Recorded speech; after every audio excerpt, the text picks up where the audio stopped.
जैव विकास class 12th biology से संबंधित 40 महत्वपूर्ण ऑब्जेक्टिव क्वेश्चन एंड आंसर के बारे में जानेंगे। अगर आप कक्षा 12th के बोर्ड परीक्षा की तैयारी कर रहे हैं तो यह वीडियो आपके लिए काफ़ी ज़्यादा फायदेमंद और इम्पोर्टेंट होने वाला है।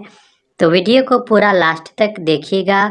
और अगर आप वीडियो स्टार्ट करते हैं, फर्स्ट क्वेश्चन, किसी जीव का विकासीय इतिहास क्या कहलाता है? तो किसी जीव का विकासीय इतिहास फाइलोजेनी कहलाता है। फाइलोजेनी जीवों के विभिन्न समूहों का अध्ययन है। यह किसी जीव के पूरे परिवार या प्रजातियों का अध्ययन है ताकि इसके पूर्व इतिहास को बेहतर ढंग से समझा जा सके। सेकेंड क्वेश्चन, इनमें से कौन मनुष्यों में पाए जाने वाले अवशेषी अंग है? तो इनमें से सभी यानी कि उदर पेशियाँ, खोपड़ी की पेशियाँ और कर्ण पेशियाँ, इनमें से सभी मनुष्य में पाए जाने वाले अवशेषी अंग हैं।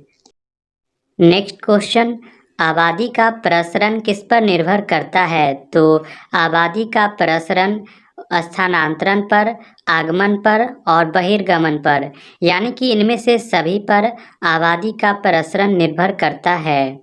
नेक्स्ट, निम्नलिखित में कौन संयोजनकारी है? तो इनमें से सभी यानी कि पेरीपेटस, प्रोटोपटेरस और एकिडना, उपयुक्त सभी संयोजककारी है।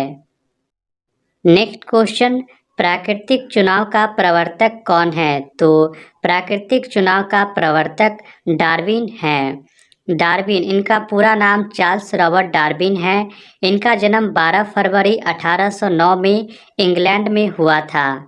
चार्ल्स रॉबर्ट डार्विन को मानव इतिहास के सबसे प्रभावशाली शख्सियतों में से एक के रूप में वर्णित किया गया है। चार्ल्स डार्विन ने क्रम विकास यानी कि इवोल्यूशन के सिद्धांत का प्रतिपादन किया। इनका शोध अधिकांश रूप से 1831 से 1836 में HMS बीगल पर उनकी समुद्री यात्रा के संग्रहों पर आधारित है। नेक्स्ट, फिलोसफिक जूलॉजिक पुस्तक किसके द्वारा लिखी गई? तो फिलोसफिक जूलॉजिक पुस्तक लैमार्क के द्वारा लिखी गई। लैमार्क एक फ्रांसीसी जैव वैज्ञानिक थे। 1802 ईस्वी में इन्होंने जीव या पौधों के अध्ययन के लिए बायोलॉजी शब्द का प्रयोग किया। इनका विकासवाद का सिद्धांत लैमार्कवाद कहलाता है।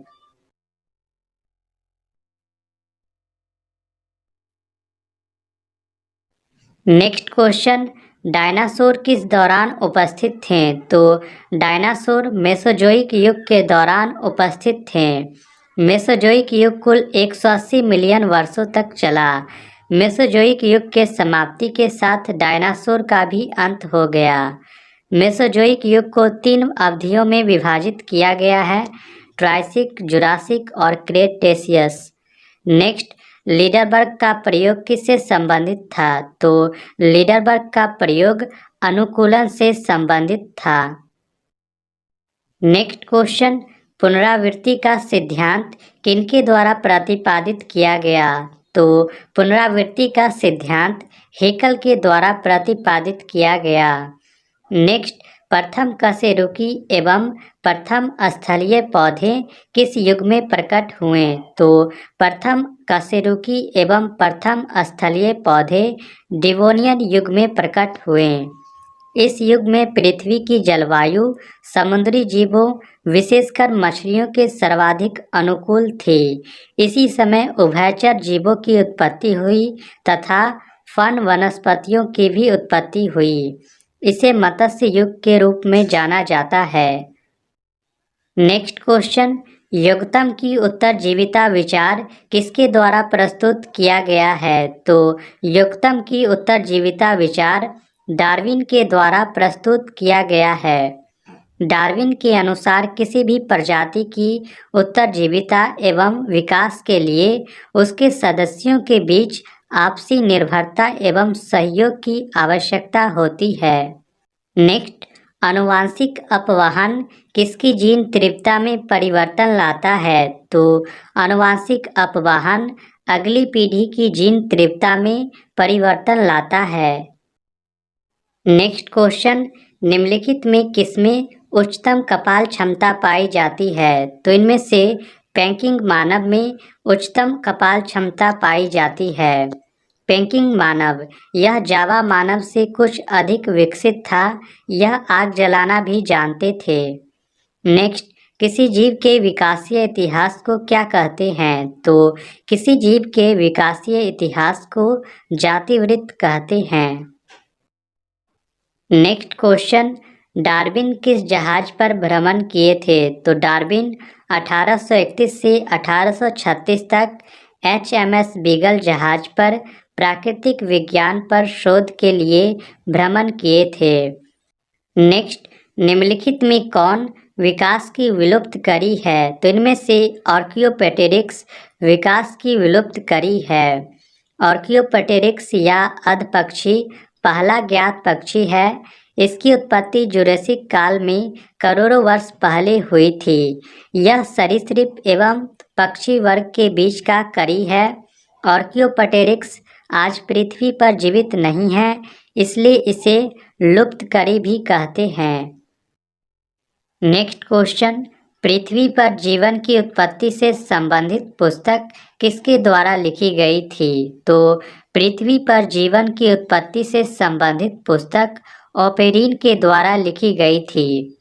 ऑपेरिन ने 1924 में जीवन की उत्पत्ति नाम से निर्जीव पदार्थों से जीवन की उत्पत्ति का सर्वप्रथम सिद्धांत प्रतिपादित किया था। ऑपेरिन ने कहा कि सजीव व निर्जीव में कोई मूलभूत अंतर नहीं होता। रासायनिक पदार्थों के जटिल संयोजन से ही जीवन का विकास हुआ है। नेक्स्ट, निम्नलिखित में कौन सा एक जीवित जीवाश्म नहीं है? तो इनमें से आर्कियोपेटेरिक्स एक जीवित जीवाश्म नहीं है। नेक्स्ट क्वेश्चन, वे अंग जो उत्पत्ति में भिन्न किंतु कार्य की दृष्टि से समान होते हैं क्या कहलाते हैं? तो वे अंग जो उत्पत्ति में भिन्न किंतु कार्य की दृष्टि से समान होते हैं समवर्ती अंग कहलाते हैं। नेक्स्ट, निम्नलिखित में किसके द्वारा जैव विकास का प्रमाण प्रदर्शित नहीं होता है? तो इनमें से गाय के द्वारा जैव विकास का प्रमाण प्रदर्शित नहीं होता है।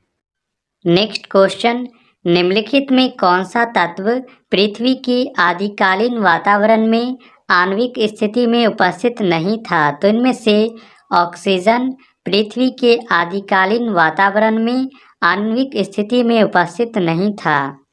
नेक्स्ट, डार्विन की पुस्तक origin of new species by natural selection कब प्रकाशित हुई थी? तो डार्विन की पुस्तक origin of new species by natural selection 1859 में प्रकाशित हुई थी। नेक्स्ट क्वेश्चन, मुर्दे को दफन करने एवं धर्म के प्रमाण सर्वप्रथम किस जीवाश्म से मिलते हैं? तो मुर्दे को दफन करने एवं धर्म के प्रमाण सर्वप्रथम नियर्डलथल मानव में मिले हैं। नियर्डलथल मानव होमो वंश का एक विलुप्त सदस्य है। नेक्स्ट, आधुनिक मानव का नवीनतम एवं सीधा प्रागैतिहासिक पूर्वज कौन है? तो आधुनिक मानव का नवीनतम एवं सीधा प्रागैतिहासिक पूर्वज क्रो-मैग्नोन मानव है। क्रो-मैग्नोन मानव के अस्थिपंजर फ्रांस में मिले हैं। इसका शरीर आजकल के मानव से काफ़ी मिलता जुलता था। ये शिकार करने तथा मछली पकड़ने में निपुण थे।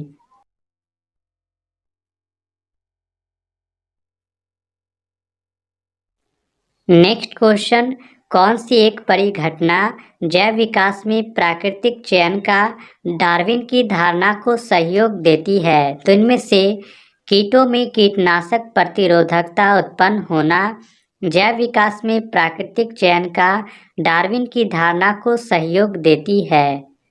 नेक्स्ट, जीवन की रासायनिक उत्पत्ति का सिद्धांत किसके द्वारा बतलाया गया? तो जीवन की रासायनिक उत्पत्ति का सिद्धांत ऑपेरिन एवं हेल्डेन द्वारा बतलाया गया। नेक्स्ट क्वेश्चन, किन प्रमाणों से यह साबित होता है कि मनुष्य लंगूरों की तुलना में चिंपैंजी के अधिक निकट हैं? तो ऑटोसोम्स एवं हेटेरोसोम्स के डीएनए से यह साबित होता है कि मनुष्य लंगूरों की तुलना में चिंपैंजी के अधिक निकट हैं। नेक्स्ट, सर्वाधिक कपाल क्षमता किसकी होती है? तो सर्वाधिक कपाल क्षमता जावा मानव की होती है। नेक्स्ट क्वेश्चन, मानव की वे पूर्वज जिन्होंने गुफाओं में चित्रकारी की? तो इनमें से क्रो-मैग्नोन मानव हैं जिन्होंने गुफाओं में चित्रकारी की थी। नेक्स्ट, नियो डार्विनिज्म द्वारा डार्विनिज्म के सिद्धांत में मुख्य परिवर्तन किया गया। तो नियो डार्विनिज्म के द्वारा विभिन्नता के उद्गम में मुख्य परिवर्तन किया गया। नेक्स्ट क्वेश्चन, निम्नलिखित में कार्बनिक विकास का महत्वपूर्ण प्रमाण मिलता है? तो इनमें से समजात एवं अवशेषी अंगों से कार्बनिक विकास का महत्वपूर्ण प्रमाण मिलता है। नेक्स्ट, कीट एवं पक्षी के पंख दिखाते हैं। तो कीट एवं पक्षी के पंख अभिसारी उद्विकास को दिखाते हैं। नेक्स्ट क्वेश्चन, मानव पूर्वजों में मस्तिष्क का आकार 1000 सीसी से ज़्यादा किसका था? तो मानव पूर्वजों में मस्तिष्क का आकार 1000 सीसी से ज़्यादा होमो निएंडरथैलेसिस का था। नेक्स्ट, भौगोलिक पृथक्करण का एक महत्वपूर्ण परिणाम यह है कि इससे भौगोलिक पृथक्करण का एक महत्वपूर्ण परिणाम यह है कि इससे जनन पृथक्करण के द्वारा नई स्पीशीज बनती हैं। नेक्स्ट क्वेश्चन, जाति की जैविक अवधारणा मुख्यतः किस पर आधारित है? तो जाति की जैविक अवधारणा मुख्यतः केवल प्रजनन की विधि पर आधारित है।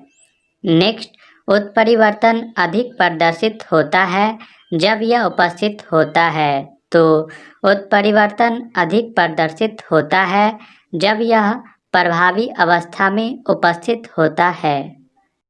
नेक्स्ट क्वेश्चन, पूर्वजों से आधुनिक मनुष्य के उद्विकास में सर्वाधिक महत्वपूर्ण प्रवृत्ति क्या थी? तो पूर्वजों से आधुनिक मनुष्य होमोसेपियंस के उद्विकास में सर्वाधिक महत्वपूर्ण प्रवृत्ति थी मस्तिष्क क्षमता में वृद्धि।